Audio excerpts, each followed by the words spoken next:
नमस्कार फ्रेंड्स, मैं पूनम गुप्ता स्वागत करती हूँ आपका अपने YouTube चैनल पूनम की गीत संगीत में। बहुत ही प्यारा सा मैं कजरी गीत प्रस्तुत करने जा रही हूँ। कैसा लगेगा कमेंट में जरूर बताइएगा। साथ ही वीडियो को ज़्यादा से ज़्यादा शेयर जरूर कीजिएगा। हो जनक बगिया में फूल के बहार बा, क्यों न तोड़वार बाना। हो जनक बगिया में फूल के बहार बा, क्यों न तोड़वार बाना। फूलव तोड़े राम दानी जिक्र संग में सीता रानी। फूलव तोड़े राम दानी जिक्र संग में सीता रानी। हो जिक्र संग में सीता रानी, जिक्र संग में सीता रानी, जिक्र संग में सीता रानी, जिक्र संग में सीता रानी।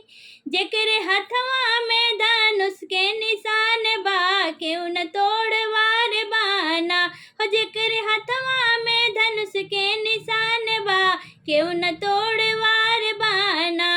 हो जनक बगिया में, हो जनक बगिया में फूल के बहार बा, क्यों न तोड़वार बाना।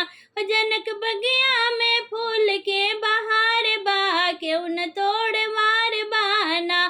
फूलवा तोड़े शंकर दानी, जिक्र संग में गौरा रानी। फूलवा तोड़े शंकर दानी, जिक्र संग में गौरा रानी। जिक्र हथवा में डमरू के निशान बा, क्यों न तोड़वार बाना।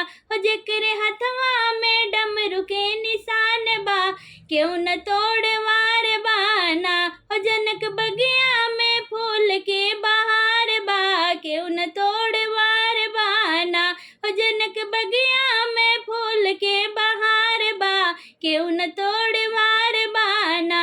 फूलवा तोड़े विष्णु दानी, जिक्र संग में लक्ष्मी रानी। फूलवा तोड़े विष्णु दानी, जिक्र संग में लक्ष्मी रानी। जिक्र हथवा में, जिक्र हथवा में चक्र के निशान बा, क्यों न तोड़वार बाना।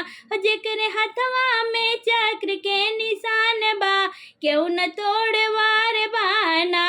हो जनक बगिया में फूल के बहार बा, क्यों न तोड़वार बाना। हो जनक बगिया में फूल के बहार बा, क्यों न तोड़वार बाना। फूलवा तोड़े काना दानी, जिक्र संग में राधा रानी। फूलवा तोड़े काना दानी, जिक्र संग में राधा रानी। जिक्र हथवा में, जिक्र हथवा में बंसी के निशान बा, क्यों न तोड़वार बाना।